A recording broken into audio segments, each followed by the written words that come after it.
Hello, my name is Julie. Welcome to my channel. You're watching Treasures Made from Yarn, and this is my fifth installment of my knitting series on this scarf. But before we get into this, I wanted to show you how I was gonna fix. I made a mistake and I need to go back. So the best way, I was gonna show you the best way. If you have to go back, thought I would show you. You would insert. So I got to go all the way back to, I think, yeah, this is the wrong one. So to go back, so what I would do is take your left hand needle, put it going, I guess I would go from front to back, and then just, and it keeps it from knitting. So yeah, you want to go into the stitch, going to the front and back like that. So I'm going to finish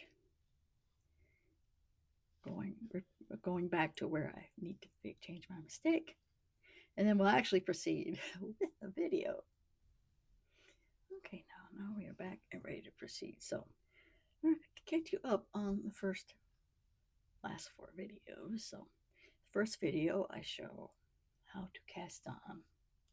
I cast it on using a crochet hook, and I have 25 stitches total, and on each side the 5 stitches are the garter stitch to make the borders. So the garter stitches is just you knit every row. So I have a border of 5 on each side, and the 15 stitches in the middle are the pattern that we are working on. So the first one is this, I guess we'll call it a basket weave, but it are these squares. So this is one of my favorites, so that's that one. So this one maybe is a little tighter basket weave. That's the second video, and also in the second video I show you how to cast off, because in case if you just wanted to make a scarf with this pattern, I just thought I'd make sure you knew how to cast off. And then that's that one, and I think this is also one of my favorites. This is the seed stitch. That was the third video. This fourth video was a 1-row repeat, and it seemed like you could tell it does have it's much more stretchy. Not that all these are stretchy, but this is a 1-row repeat. And mostly all these look the same on the other side, which I like. But today's video, the pattern I'm going to use has a right and a wrong side. So yeah, this next part was we're figuring it out. So that is all that. And then this section here we are doing, I don't know if you can see it, is another basket weave. And this stitch does have a right side, and it does have a wrong side this time around. So I think this stitch will look great on garments and stuff. So we are throwing, this is another form of a basket weave. So without further ado, we are going to get started. This is a 4-row repeat. Not too hard if you already know how to do the knit and purl. This should be pretty easy. So, all right, and another thing, if you've not seen any of these, I do hold my yarn in my left hand for this. I know there's some variations where they hold the yarn in the right hand. There's no way I can do that. So anyway, this first row of our 4-row repeat is easy. We're just going to knit across row 1 and row 3. You knit every stitch, so that makes it pretty easy. So then I think I showed you before, for the first stitch, you're going to slip one purlwise, because the stitch before that was a knit stitch, and that's what gives this nice edge. So you're going to slip this first stitch purlwise, and then we're going to just knit every stitch across, and I'm going to show you again how to do that. Put our yarn, we take our needle in our right hand, and we go from front to back, and then I just draw up a loop, take that loop off the needle. So that is the knit stitch. So I'm going to finish knitting all the way across on this row, and then I will be right back. All right, so now we are on the other side. So this is the wrong side of our pattern. Oops, I got my own, I need a little tiny, all right. Because for this project, we have a border of the 5 stitches, and the garter stitch is our broke border. So we're going to slip one again purlwise. This is where we go from front. This is where we're coming from the back to the front. I'll show you the purl stitch in a minute. So obviously we would knit the first 5 because that is part of this border.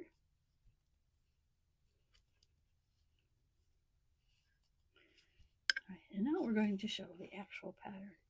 So if you want to incorporate this pattern in other projects, you would need to cast on a multiple of 4 stitches plus 3 more, which happened to work out in our case.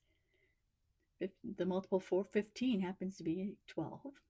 It's multiple 4 plus 3 more is 15. So this pattern happened to work out pretty well into this current project. So anyway, to start out, we are going to knit the first 3 stitches. So we're going to knit the first 3. 2 and 3. And then we are going to purl the next stitch. So we'll do that. We're going from back to front, and our yarn's in front, and we're going to go over. We have to go over the needle like that and pull it through, and that is the purl stitch. Tell because it leaves a bump. You can see like a bead or a bump. Where the knit stitch, it's hard to see with this. There's no bead or bump. It has a loop, and then you can see the purl, which, hey, actually, it's probably why they call it purl, because it might look like a little seed or pearl. So anyway, I digress. So we're going to keep doing that across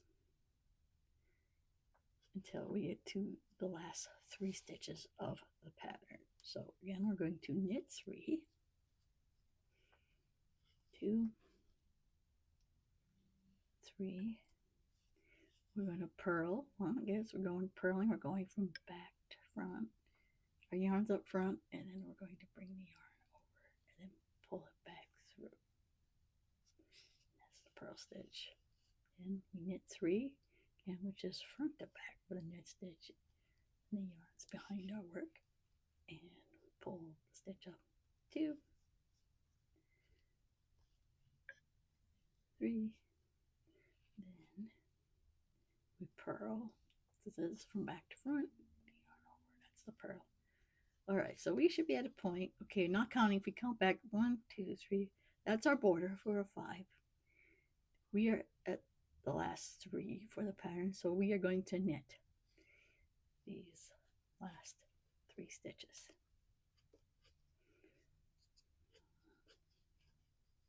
2, 3.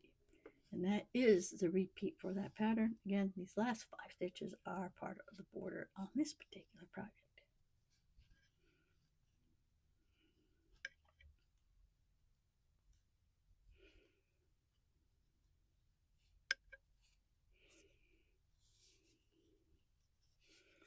All right, so that's this. We're going to turn.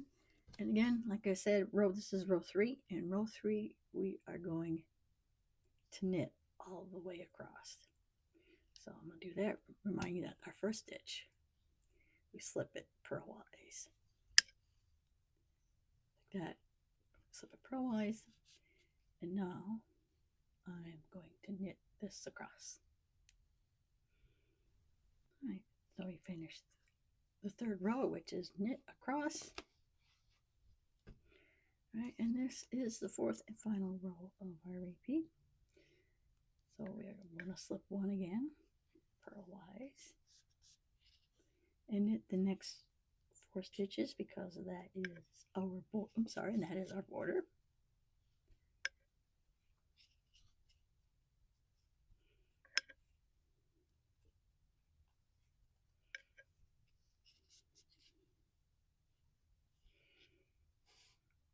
And then this starts our 4th row. So we're going to start out by knitting just the first stitch. of our pattern. Then we're going to purl the next stitch.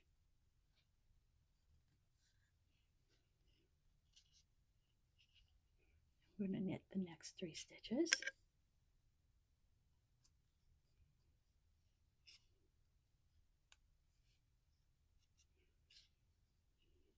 Purl the next stitch.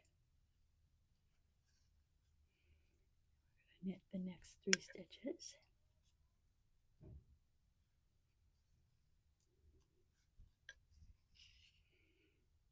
Purl the next stitch.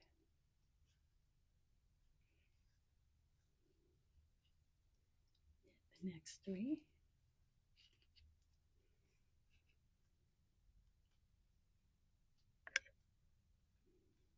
Okay, stop it. 2, 3. All right, it's okay. This is a 2, 3. This is our 5 stitches for our border. So we're down to the last 2. So what we're going to do is purl the next stitch, then knit the next stitch, and then this is our border. So we're just going to knit across for our border.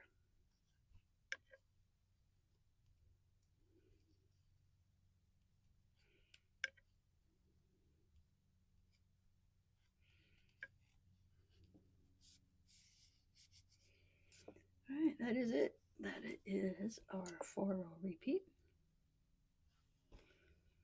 Like I said, this one has a right and a wrong side. I think for scarf, the wrong side, it doesn't look too bad. So if you still want to do this pattern as for a scarf, this might be a good pattern for garments and stuff. So let me know what you think of this stitch and maybe what so far is your favorite if you've been following along. I think I like this one. I still like that one the best. That one's not bad because it's a 1-row repeat. Actually, so is that one. I do like that one, but I like this one too. I like this. I like how this one looks. But like I said, the only downside is that this is a right and a wrong side, and I do like that stitch. So again, if you want to see how to cast on, that's the first video. If you want to know how to cast off, that's the second video. So, and if you do like these tutorials, let me know in the comments and give this channel a like or give this video a like if you like this video. And if you want to see more content like this, please subscribe to my channel. I want to thank you always for watching, and I will see you in my next video. Bye now.